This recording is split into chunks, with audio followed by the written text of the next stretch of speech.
dan saya namakan dia Alana. Alana membuatkan saya berfikiran yang saya ni seorang yang positif, optimistik, dan saya akan jadi peramah bila Alana muncul dan berbisik pada saya. Kehadiran Hatred dan Alana walau bagaimanapun tidak membuatkan saya rasa dicintai. Kadang-kadang saya rasa sangat kesepian sebab saya tak ada kawan.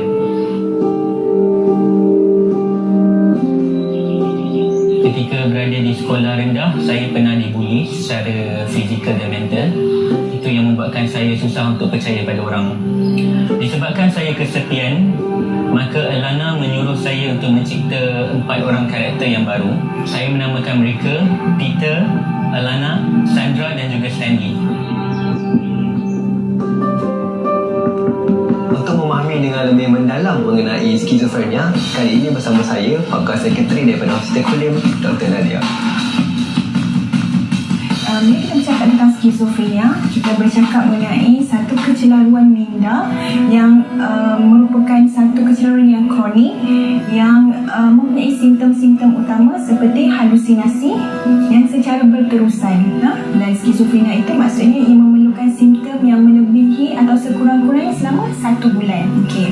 Bila kita bercakap tentang halusinasi, kebanyakannya ialah dari segi bentuk suara, tapi boleh juga berlaku dari segi bentuk visual, dari segi bentuk sentuhan ataupun rasa. Pada masa yang sama dia mempunyai delusi, dan kemudian dia berlaku disorganized behavior ataupun perlakuan yang tidak teratur, dan juga disorganized dari segi pemikiran.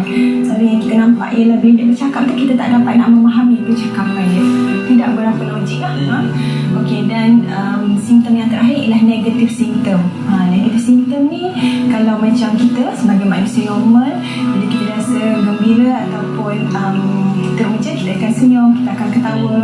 Tapi simptom negatif ni walau dalam keadaan apa pun dia tidak mempunyai reaksi yang normal tu. Macam bila saya bercakap, saya menggerakkan tangan saya kan, tapi mungkin pesakit dia akan duduk diam dengan muka macam tu, nada suara yang sama. Itu negatif simptom. Itu negatif simptom.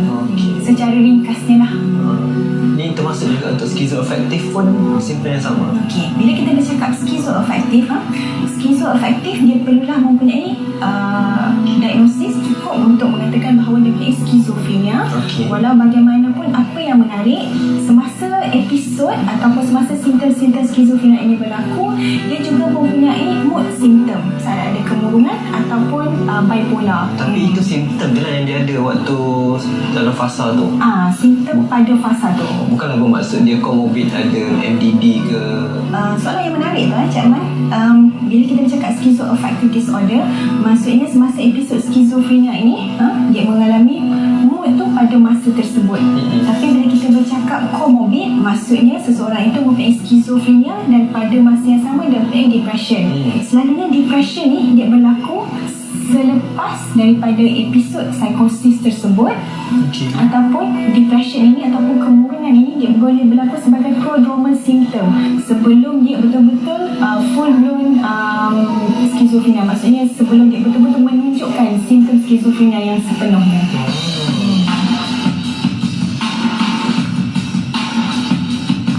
Jada adalah isteri kepada Faris ya? Biasanya Jada dapat tahu mengenai sakit Faris ni sebelum atau selepas kahwin?